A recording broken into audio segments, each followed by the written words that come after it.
Hello financial investors and welcome to the channel. Today we are going to be doing our stock market weekly recap for the 10th through the 14th of August 2020. We're going to go ahead and start off this video by taking a look at last week's changes for the week, which are up on the screen now. Then we're going to go ahead jump into this week's changes, which what was the performance of the four main indexes. I think you'd be really surprised to see which index actually pulled ahead. If you have it in mind, go ahead and think it out loud. If you're correct, drop it into the comment section down below that you are right. From that point, we're going to go ahead jump into the entire S&P 500, such as we're looking at now. We're going to take a look at what stocks were strong, which stocks were weak, what sectors were stronger than others, and kind of take a look at why the market did what it did. Then we're going to jump into the oil, dollar, silver, gold, bonds, and then wrapping it up by taking a look at mortgage rates.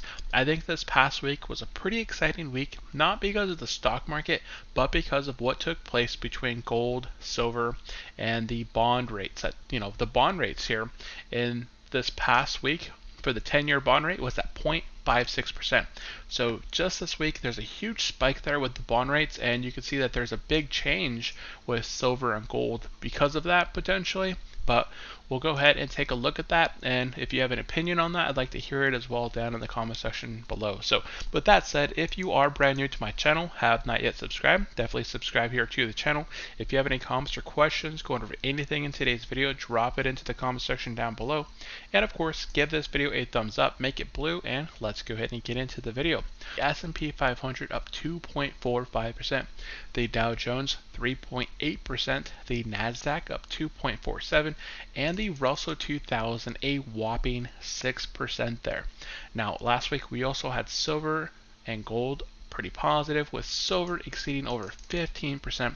That was the main highlight of the week. A lot of investors are either feeling FOMO or something going on out there with silver because it went up over 15%. But this week, both silver and gold took a bit of a hit. I believe gold lost its most that it's ever lost in a 5-day streak. So we'll take a look at that as well. The 10-year bond rate was down at 0.56, and mortgage rates were at 3.22%, having gone down about 8 points. So let's go ahead and cover the indexes going forward. So the S&P 500 this past week made 0.64%. It did hit some highs here on Wednesday. It just barely hit a high of 3,394 points before pulling back slightly. It is still very much in the green, but because of Thursday and Friday's pullback, it actually had been expected to pull back a bit further on Thursday, but as the job numbers came out, they were actually more positive versus negative. So here we can see a little bit of a sell-off going into Thursday. The market started lower, but because of the unemployment numbers and the job numbers overall, the market started to kind of increase throughout the day and then kind of sold off into the end of the day there onto Friday, and just kind of a lot of investors are kind of taking profits right now. The market just hit a new all-time high here on Wednesday during the market. It didn't close at an all-time high, but it did hit an all-time high there for the day. So pretty exciting. I took some profits. We'll cover that here in just a little bit, but I took profits on my S&P 500, my VU. I took profits on a couple different accounts this past week. So I don't know if you guys are taking profits. I'd like to hear from you guys down in the comment section below if you guys are taking profits on anything or just staying fully invested 100%. The Dow Jones this week is actually our #1 winner. So if you were right, the Dow Jones being the best index, that exceeded the others, let me know down in the comment section. It is up 1.81%. And this, of course, is all played out with Apple up 3.42% this week, but we'll take a look at that here more in just a second. So Dow Jones put it ahead by 1.81. The Nasdaq actually did one of the worst this week's, up at 0.08%, with it already having climbed over nearly 23% year to date. It's taken a bit of a breather this past week. And then we have the Russell 2000. After last week's 6% gain, it is up 0.55%. So we have first place the Dow Jones, followed right behind by the S&P 500, the Russell 2000, and in last place this week we have the Nasdaq. I did see and have seen quite a bit of investors selling out of VU and moving into the Nasdaq just because of how much performance it has had. But again, that is just FOMO. It already has 23% gains year to date. And if you're buying it at these prices, expecting it to climb even higher, you might just be kind of putting yourself into a bad position here going forward. Now, looking at the market this week alone, this is the 1 week right here. So if I slide over to the left, this is the 1 week performance. So right off the bat, the things that kind of stand out to me the most, where are the red sectors? Real estate. Over here in the real estate area, we have American Towers down 2.91, CCI down 2.12. If we scroll over a little bit, we'll see a couple other familiar names. I thought we'd see some of the realty income. There's the mall. Okay, so there's SPG, Simon Property, up 9.63, but that's really the only one, and that one's been beat up from about $150 down to $68. So it's lost nearly 50% of its actual value. It'll need to make up 100% gain in order to make it back to where it was, plus then some. Realty income this week down 2.73%, and there's a few other names there. Utilities also getting beat up this week. So the Southern Company down 2.07, NextAir Energy, Duke Energy, and so on. So right off the bat, we can see real estate and utilities got hammered this week. Biotech looks like it was pretty negative. Consumer cyclical there. Internet retail with Amazon also pretty negative this week, but they've already been climbing nearly over $3,200 these past weeks alone. So those are the the biggest sectors that I see. Cisco had their earnings. I believe they beat on their earnings per share, but I believe their revenue may have fallen flat, so they did lose 10.39%. This is one where I was disgusted in the past. I think Cisco is a great company. They're one of the top producers of switches, routers, firewalls, but I am in the tech business myself. I deal with networking and infrastructure wise, so I touch a lot of Cisco equipment, and we're actually moving away from Cisco as our vendor.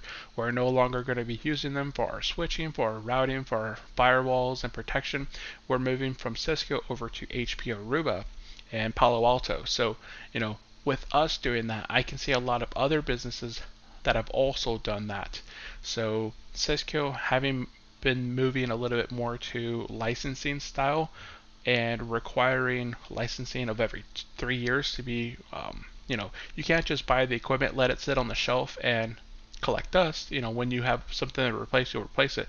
Cisco is going to charge you a licensing fee just to have it on the shelf. So a lot of vendors, a lot of businesses didn't like that, and that's one of the reasons we looked for other business elsewhere and ended up with HP.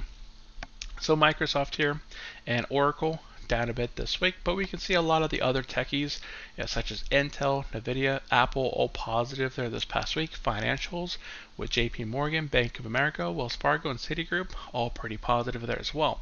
So right off the bat, positive wise, I see home improvement. I see restaurants doing really well. McDonald's 1.19, Starbucks up 3.4%. That's really nice for Starbucks there. Industrials doing really well. Railroads also doing really well. So a lot of, I think it's a really good mixture out here. We have a couple negative sectors, but for those negative sectors, we have quite a bit of really bright green sectors within the banks, home improvement, industrials, and consumer defensive, and also healthcare as well. So we do have a mixture of, positive stocks out there. Now, oil this week down 1.68%. Now, this is where I kind of want to take a quick look because the dollar has been, last week I think it was actually pretty flat, but this week we started the week at $93.46. It trended higher here till about Wednesday and then trended down back lower, ending at $93.10. So the dollar index is starting to get weaker and weaker, and there was a point where not too long ago it was over $100. So the Fed's been pushing out all this money. Money doesn't have a lot of value right now. It's the money velocity. No one's going out there and spending money. No one's going out there and using their change, spending their dollars. So it just kind of sits. And that's why we have that whole shortage going on with the coins. No one's using dollars. No one's using coins. So if it's not available to be given out. Now, silver and gold had a bit of a rough week this week, with silver down 6.22%, but last week they gained 15%, so they are able to keep just a little bit of their gains from last week. and they're still coming out quite a bit ahead from last week. If we take a look here, silver ended at 26.17, so now it's 24.56. So it's not too much down to the downside. You're still able to get some, you're still positive from last week's investment. And gold this week lost a whopping 4.32%, but that may not seem like a lot, but just the dollar worth. The high here of gold was at 194.45 this past week, and now it dropped down now to 182. So just that dollar amount, that is what caused it. That's the biggest drop here within the last 10 years or so with gold. So I'm not sure if gold and silver are done falling, but it could potentially fall even further. We also saw bonds moving to the downside. It's been quite a while since I've seen bonds lose over 1%, so it is down 1.16%. So between seeing silver, gold, bonds, and the dollar all moving to the negative, and then I saw this spike here. When I was checking this out earlier, I see the 10-year Treasury yield. It went from a 0.56%, which I thought was a bit of a red flag, to now a 0.71. So that's a big spike to the upside there with just the 10-year Treasury yield. So this could be, the Fed doing something in the background that is causing that yield to kind of push up. We also saw bonds fall, so that could just be causing that 10-year to kind of rise there. And they made a mistake on their website here. They said that the mortgage rate rose by 82 basis points, but that's incorrect. Last week it was at 3.22, so it only rose by 2 basis points. So this week it rose by 2 basis points from 3.22% to about 3.24% from 1 week ago. So if you're still looking to buy a home, this is still a really great time. I was just tuning into Jay Bravo's YouTube channel. He's another YouTube channel, really talks about what's going on in the market, and he had somebody who was interviewing who believed that the mortgage rates would actually go down into the 1.5%, 2% range, and that could potentially happen. I don't know if the banks would kind of do that. It was an interesting video to watch. If you guys haven't checked out Jay Bravo's channel, I would recommend just kind of searching him up and taking a look at his video. So that is it as far as the index points of this week. I did post quite a bit of comments this week as well on my feed. So Simon Property Group, I thought this was a really interesting video. That may have been what kind of helped them out this week. We saw SPG over here in the REITs up 9.63%. So maybe this article here, this is an article by Simon Property Group. So Simon Property Group is reaching out over to Amazon and saying, hey, we have this vacant mall stores. Why don't you go ahead and use them as fulfillment centers? So I posted that out there because it got some engagement, just the one there, but I thought it was a bit of an interesting one. And me and my wife have signed up over at Fidelity. I think it's a really great platform. I've actually been over there for a bit. My wife's been with them because she had her 403B through them.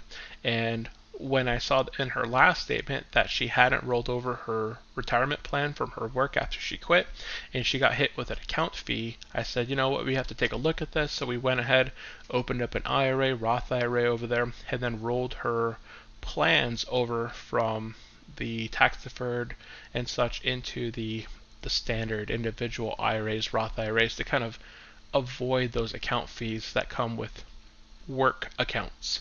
So we killed a couple trees there, as JMac posted a nice little funny gift there. If you guys haven't checked out his YouTube channel, JMac Investing, his channel has been blowing up, provides a lot of really good information as well. And stock futures on Wednesday, I posted here a couple days ago that S&P 500 is about to close at a new record high on Wednesday. This is the very first hit of exceeding its all-time high since February. So I thought I'd want to share that. And having called that here on Wednesday, if we look at the S&P 500, here is us, and I saw stock futures going positive there, and it just looked like it was going to be a really good positive there on Wednesday, and for sure was it. And that actually is the day that we hit a new all-time high within the M1 Finance portfolio. So here we hit I thought I took another screenshot of it even higher than this, but maybe not. So value over time, 25. Okay, I think there was another screenshot somewhere else, but I know I was higher than this slightly. But still, overall, we hit a new all-time high. It was pretty exciting to see that. And this portfolio was created about 2.5 years ago, started with $5,000 and averaged in every single week, as we are doing now. And then of course, I made my video on Wednesday going over why I plan to withdraw from M1 Finance and begin liquidating accounts. So on Wednesday, we released our video where I went ahead and on my taxable accounts on M1 Finance and in my wife's account over on M1 Finance, we have different accounts. We are selling out of our accounts there and consolidating our taxable accounts over at Fidelity. That way we just have it all in one place. Eventually, I will liquidate my Merrill Edge account, which is a Roth IRA and IRA over there, and then she'll liquidate her Roth IRA at M1 Finance, and I have an IRA and a Roth IRA over at M1 Finance as well, and everything will just eventually be transferred over into Fidelity. But I do cover that whole process and like why I am doing that in the background, just because Fidelity does offer quite a bit more than what I'm getting out of M1 Finance. Now, oh, here's the screenshot. Okay, so as of the 23rd of March 2020, our portfolio over on M1 Finance, my wife's portfolio, hit $14,783. I believe it actually hit a little bit less than that, but that's the point where I could see it. And from that point, just by staying invested that whole time, this portfolio had that high. So on Wednesday, this is the screenshot from Wednesday. It hit a new all-time high of $25,322.05. So that's just from investing, stock futures. So on Thursday, I knew they were going to be pretty negative. So she started this portfolio never having started a Roth IRA in her life, and by doing this, right now she isn't even 30 yet. So she still has 30 years just to hit retirement, plus an additional time after that. Just take advantage of the dividends that this account is going to be able to produce in the future, along with her other accounts. She has other IRAs and another Roth IRA at Fidelity now, but eventually this will just all be working for her in the future, and eventually just kind of working for our kids as well. And I did do one more sale. So right here on Friday, so today, I sold out of Avi at $95.20. I thought I had sold out of them back at $98.99, but apparently I had not. So I did have 38 shares and some fractional shares of them. So I sold out at $95.20, 38 shares.